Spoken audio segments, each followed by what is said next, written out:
live.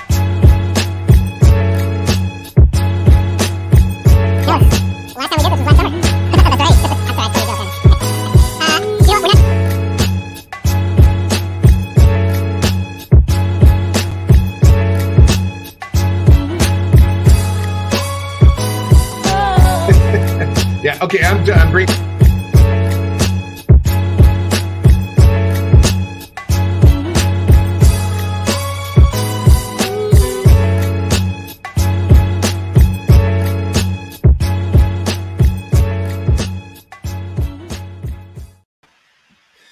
Okay, unmuted, and I am back again. Thanks, everybody. I got to update that bumper, I think. It's about time. A bit of a change.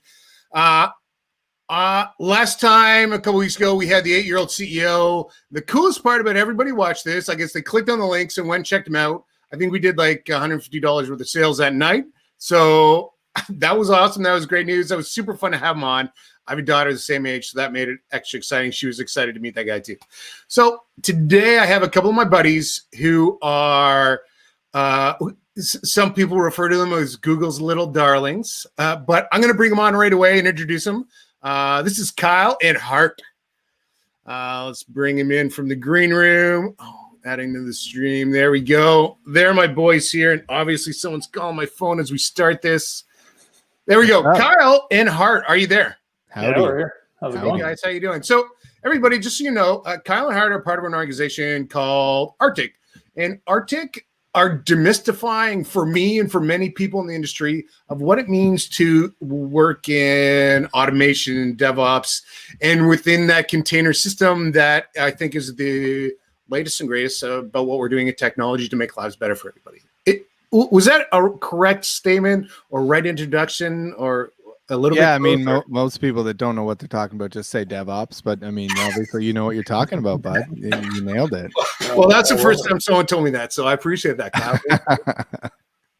see, Kyle says nice things to me like that, mostly because we spend most of our time talking about either saunas or beers or how to do more of that, which I think consumes a lot of our time. Or both, right? I think it's pronounced sauna from my Finnish friends. That's in the sauna. San Diego, right? Sauna. Same thing. Yeah, all exactly. Right. Perfect. So I guess a couple of things that I want to do today is not only share kind of a few of our faves, what we're talking about, but really, and what I put in the description is mostly probably for me, and I think a lot of the people who work in the business I do would love a bit of a definition of kind of like what it is or who do we talk to when we're talking about DevOps, or like I don't know that all organizations have a role where they call the guy the DevOps guy. I think a lot of these people are so-called admins or the network guy or that guy in the corner that no one talks to. Like, how do we find that guy, or like, who is he? This is my big thing. It's like, I don't know who that is, and how do we find you at our clients? I don't think it is a guy or a girl or a person is the grand scheme of things. I guess we've kind of like struggled. I don't know, struggle's the wrong word with this whole thing for a while. I think the term and the rage and the hype and around DevOps has only been good. It's only been a good thing because I think it's caused us to think differently and have a lot of conversations. But I don't think it is a person or a group. I don't agree with the whole like craze around recruiters started like searching for DevOps people. Someone was telling me a joke the other day that you could add "I don't do DevOps" to your LinkedIn profile and you'll start to get tons of people reaching out to you for DevOps jobs. So if you want to give that a try and see if it works. I'm changing it today. There you go. But I think it's mostly about, you know, getting things done a little differently than we've used to get them done. It's mostly about collaborating and forcing yourself to like collaborate with people in your organization that you traditionally wouldn't have. And removing that, what I call wall of confusion in a lot of enterprise customers that usually is a ticketing system instead of a conversation or a collaboration with one of your team members.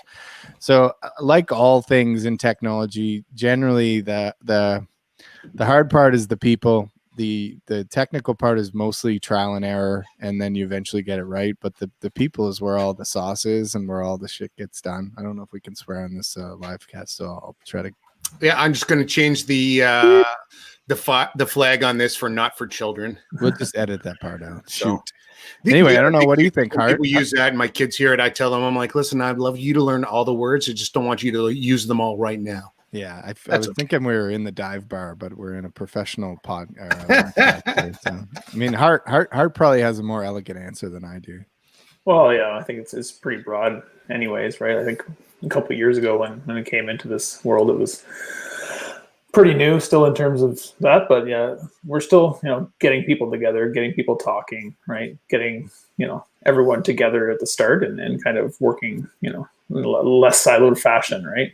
Different teams together, it's not just this team does this team does that anymore. It's right. We need to kind of connect the dots and say, there's some synergies here and try to help kind of everyone paint that picture from the start. So it's, I don't know, it's kind of a loaded term. We don't really and I think use it that much. And I think, we can offer a lot of kind of efficiencies and enhancements and obviously through automation, et cetera. But I think it's, kind of that relationship thing as well.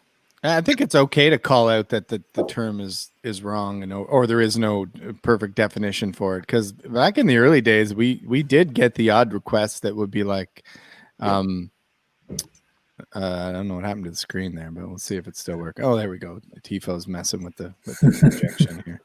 I think we did used to get requests of like someone would come inbound and be like, I heard you guys do DevOps. We want DevOps.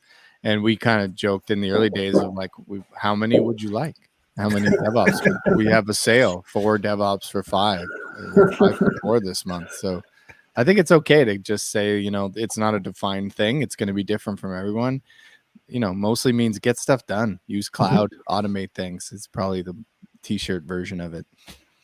So in my group or with my peers, we're trying to figure out how to communicate people to kind of make that step. And I guess the closest thing we could come to without being get your DevOps is like, instead of take me to your leader, which was typically everyone wanted to talk to the C's and all this kind of stuff, is like, take me to your cluster. And I figure if we're then engaged in that conversation there at that level, that kind of helps us open the trust. I really love the way you both position it as like, let's have this conversation with the people. I don't care who those people are. Let's start that conversation and break down some walls or break down some barriers. And I think traditionally across the board too, and I experienced this too, I'm categorized everywhere I go as you're that data center guy, you're that load balancer or guy. Santa Claus. Or Santa Claus. I'm telling you, it's a wrong time, man. This is the itchiest beard today. I'm telling you. I want to take it off, and if I wasn't so close to that magical day of the year, it would be gone. But this is your big incoming month. You make all your income. Right? I signed up for the virtual version of you at the Bay that I got the email about. I thought about doing that. I'm like, I could do that. There's got to be some charity that would appreciate that.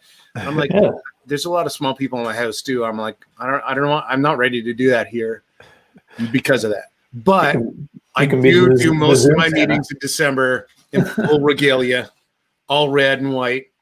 All right, get back. I context switched you there. Pardon the 5 pun.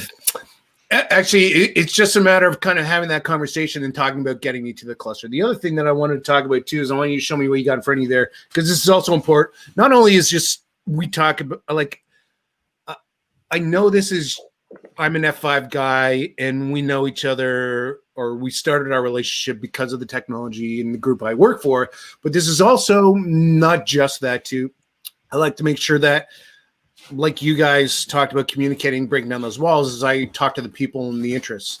One guy we had from a different group I work with talks about all the automation he does, but the automation didn't end at kind of like what he does for customers. He does a bunch of automation around race cars and planes and drones and all this kind of stuff too. So that was super cool to have those conversations. So one of the things I know that you and I have in common, or the three of us have in common, is our social aptitude to getting along and having some adult beverages together too. And I know that you were making sure that we had one too. And I wanted to share here. This is the one I'm having today. This is my local. Pride of Etobicoke. Great private Etobicoke. It's Etobicoke water here, right here. Straight out of Lake Ontario. This is one of the new ones this week. Memories of Idaho. Very nice. For a local, this is a great one, and they have new ones every week. And since the start of COVID, I was on their pre-order list, and I got the new beers every single week. They're awesome, and it's such a contributor to our community as well too. But you got one there too. What's yours there? Yeah, this is a local Toronto beer too. Lost Craft. They make all kinds of different stuff now. Good stuff. They make all kinds of. The only thing I would downside is before all the lockdown stuff happened, you could go on their site and order, and they would deliver same day. So I definitely filled up my family's vehicle before I drove to PEI this year. We burned a little bit more gas because there were several flats at the kids' feet. But it was definitely got me through the summer. But yeah, I like the local stuff. I mean, I'm like the craft beers. I'm not crazy about it, but anything local and from Toronto that we can support nowadays instead of drinking Coors Light, I'm all about it. And kind of a coincidence, I didn't even realize it, but a little pride of PEI right here, bud. Oh, dude, Kahan. There you go. Don't let. You're not supposed to cross a bridge with that stuff, Hart. So put a coolie on that thing. It's a pretty tasty stuff. So anyway, tell me you know me. It'll keep you out of jail. Yeah, exactly. Everyone. Are you in Toronto right now, or are you still out east? Oh man, it's way too cold out east, but I'm in Toronto. You're seeing a clear picture. I'm on I have more than 5 megabyte download. It's a real internet, yeah. Yeah, I'm on the fiber, man. I could start dancing. I would follow along. See, we got a bunch of viewers today too. Merrick's out there. Shout out to the boss. Nice. And Jen's watching as well too. Who else we got? Hey. Bunch of people watching. So I'm letting you know too, like you guys are so far for live viewers, my most popular guests. Well thank you. That's 6. Well, it's all about the replay, right? People are busy on yeah, for sure. But back to what you're saying there, man. I wanted to add one thing to that. So I love the idea of get to the people with the cluster, because then you can be like, try our stuff out. Let's help you. Let's show you some tricks that we've done. Like that really, let's get to the fun part, right? Almost. But I think there is different personas inside the organization people want to get to, right? You want to get to the people doing the work. But you also want to get to the people making the decisions, because support is important. Like if you can get some support from the leadership inside an organization and find out what their challenges are, because there's nothing wrong with saying, hey, what challenges you're having? Let me solve them. Why would someone invest in a product or a solution if it's not going to solve a problem? So don't be afraid to ask that. And then if you get that support, it's let me enable the people that are fighting the challenges or getting woken up at night or, having slower deployments. So you can't just tackle one side. You got to tackle both. And again, it's people, but at the same time, you got to be thoughtful about how you go about it. Right. But here's, I think, the quandary in all this too. The groups that are implementing all this stuff are typically what were referred to as the groups that were using shadow IT or doing things off their credit card because it was easier and faster. And you could do it. Whereas they don't typically need that or sell this to a broader part of the organization, smaller groups within each vertical within the organization, or no?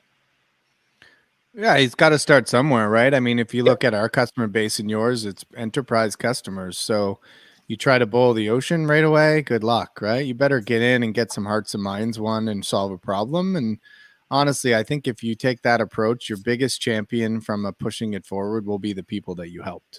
That's who's going to help you push your solution forward. And you can kind of be a little bit more nimble, be a little more agile, get the problem solved, and then they'll kind of evangelize it and move it out through the organization. I mean, what have you seen, Hart? Yeah, exactly. We do a lot of enablement, right? So, working with clients and having them hands-on keyboard, right? And us kind of, coaching them along and giving them some insight. But, it really reciprocates back because, they're going to get, the experience. They're going to get more excited about doing new stuff, that type of stuff, and help champion kind of what we're trying to do with them. So it's kind of works out well for everyone. And at the end of the day, we're just expanding the knowledge base. So it's pretty cool. And, we form some good relationships that way for sure. Do you know what else I want to call out is a few things. So one of the things about Arctiq that I'm pretty sure everybody watching now knows this, but for people who watch after, from my community that watch later, one of the things I think is important to recognize is I love the artwork on every single one of the events you guys do and send out. Those are super awesome. Those are really good. I try to kind of replicate some of that kind of stuff, but I don't have the aptitude just yet. I'm working on it. Yeah, shout out to Rolly and Johnny who help us with that stuff, like between our stickers that we've been doing up and all our Stefferts and swag. Yeah, you got the shirt. There you go. Most comfy shirt around, right? Most comfy pink shirt I have. Yeah, I don't know. I think we just strive to be a little different, right? Like we don't do sales traditionally. We call it kind of not sales. The social side of what we do, when we used to host a lot of meetups and we kind of built a space for that to offer to the community. Marketing, just a little, you still got to do it, but why can't it be fun, right? Like, let's just separate ourselves from everyone else. We don't have, sure, there's patterns of how to do this stuff, but we've always been, let's do it our way, and it's worked. So we've got away with it. I think if we said, let's do it our way, and it just never works, then we'd probably have to fall back on some kind of pattern that someone else said is right. But it's worked, and the team embraces it and has fun with it. And yeah, who doesn't like, Stephenson, the surfing bear, or the hockey player? Or like, wait till you see the next sticker we got coming out. You're going to love that one. It's pretty awesome. I'll leave you with that. It'll be up on my gear as well once I get it. For sure. So you touch another thing too. The events and activity you guys do is super cool and super interesting too. And it didn't slow down when we went into COVID, or didn't change. You guys produced the same stuff and really had the same viewers and the same quality of content and everything all the way through. This never slowed down for you guys. So I really appreciate you. It really kind of pushes me to kind of look at this stuff, what other leaders are doing in the industry, to kind of push myself to do stuff like this. So I super appreciate what you guys do, because it's great content that not only is not good for our customers, but also other people in the industry who are seeing how leaders are kind of leading that space and making that new content, developing that new information for people is super inspiring as well. So I just thank you, both of you guys, for doing that kind of stuff and for the kind of changing the way things are done too. I know you guys have an interesting way of running your company as well too, which I read the book, the Holacracy book. I'm like, this is super, like, completely different than kind of any other organizations I work with too. So it's kind of a bit more, to me, it's exciting and interesting just to kind of learn about that stuff and read about how different people are doing things too. So I just love how you guys kind of flip the script and do things completely different. Cool, which man. is, I think, really what we need to do. There's not a matter of, hey, there's competition everywhere. You have your rivals and people you're working with, but there's always a way that we can work together and learn from each other, which is kind of, I feel like, Kyle, I know that's the thing you taught me most, is like how to best work together. Yeah, I kind of have the approach of why not, right? Even with traditional, like, we partner with a lot of traditional people that you would say, well, you guys are fighting for the same business sometime. I think we've always been pretty good at staying in our wheelhouse. Our wheelhouse has obviously gotten a lot wider, but I always have the motto of, I think if we try to be everything to everyone, we're going to become mediocre. And we're not known for being mediocre. And I think we got to be cognizant about that.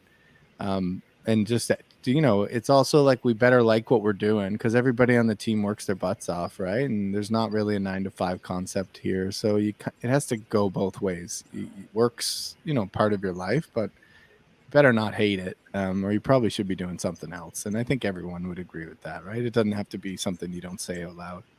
Yeah. This is why I like working with these guys. Hart and I worked together for a long time too, at different partners in different areas of the industry as well too. So we have that long relationship too.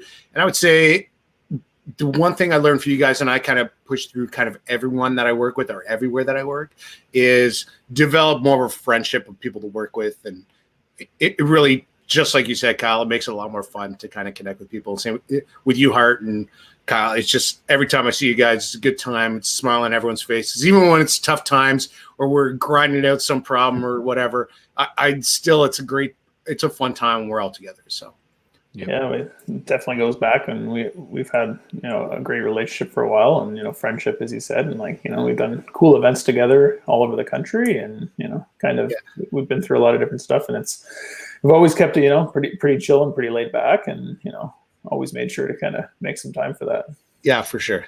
Most important, I think. You remember the first time we met, Matt? I was just gonna bring that up. This is one of those relationships, like when it's hot and heavy, and things got escalated quick. Okay, so we're at typically what my 20-minute limit is, but we got to give this story too, and you can jump with your perspective every time too.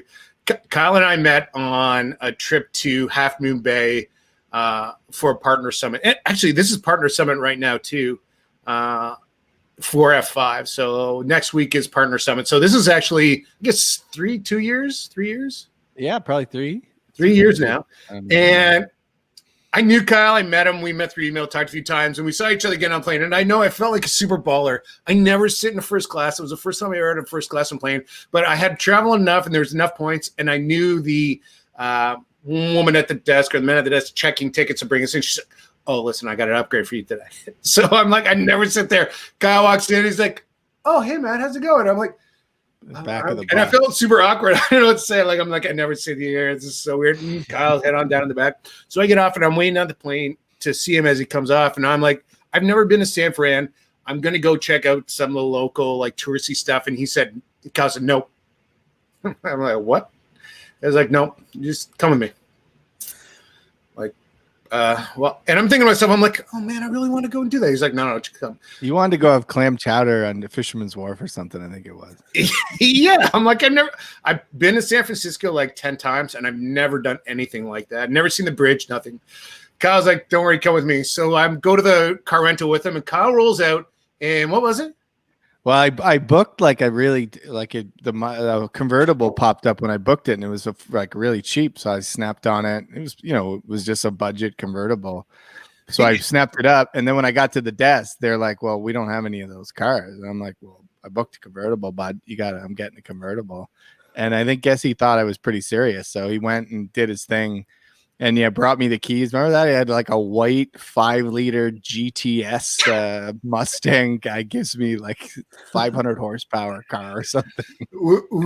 Kyle drove that as fast as he could from every set of lights. Oh no, but only at the speed limit, right at the edge of the speed limit. It was pretty close. And true Canadians, cruising down the highway, December. Top down. It's not warm. It's not warm at all. It's freezing cold, actually.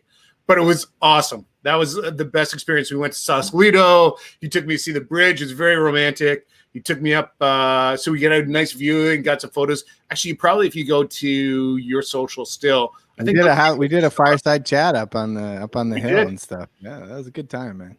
Yeah, we went to Happy Bay. That was fun, man. That was I still tell people about that trip. That was a good time. We have to figure out something like that again. Yeah, we should do that again sometime when that's possible. We'll repeat it. Well, Hart and I were lined up right at the beginning of COVID. We were all lined up to go and do something similar in Florida, and everything got shut down. I was bringing my whole family and everything. And we had it all set. We're going to do a talk down there, and everything was going to Disney. We could have done it. Yeah, man. Disney Resort. Yeah, the F5 conferences are great. We had in Boston a couple of years ago, and that was fun too. Chicago we were in too. Yeah, exactly. That's the other thing, if you want to get out, find a reason, apply to and speak at a conference, right? Find a reason to speak at a conference, gives you excuse to go out and travel when we can again, and it's fun, right? Once you do it a couple times, it's a blast after that. It's very nerve-wracking the first couple times, obviously. Yeah, for sure. Fun. Anyways, guys, this was awesome. I'm over my time that I like to go to, but this is so good. I don't interrupt good conversation when it's going to. But we're going to cut it here. I appreciate everything you guys do. And when we work together, like I said, I always have a smile on my face, and I appreciate working with you guys. And it's a great experience every time. So thank you very much for coming on and just kind of hoping – I think we got the message out about the way we got to do this is kind of take down some barriers and have human conversations which is being human, and human first is kind of a really big thing at F5 too. So I appreciate that kind of you guys align with us on that as well too. So thank you very much. Yeah, man. Never forget how you like to be treated is a good way to look at it, right? When you're dealing with other people. So thanks, 100%. buddy. Thanks for having us on here. Yeah, man, it was great. No problem. That was a lot of fun. I'm going to cut it right here, though. We're going to smash this. It's going to mute us now. We're going to do that out bumper. Watch this. Boom.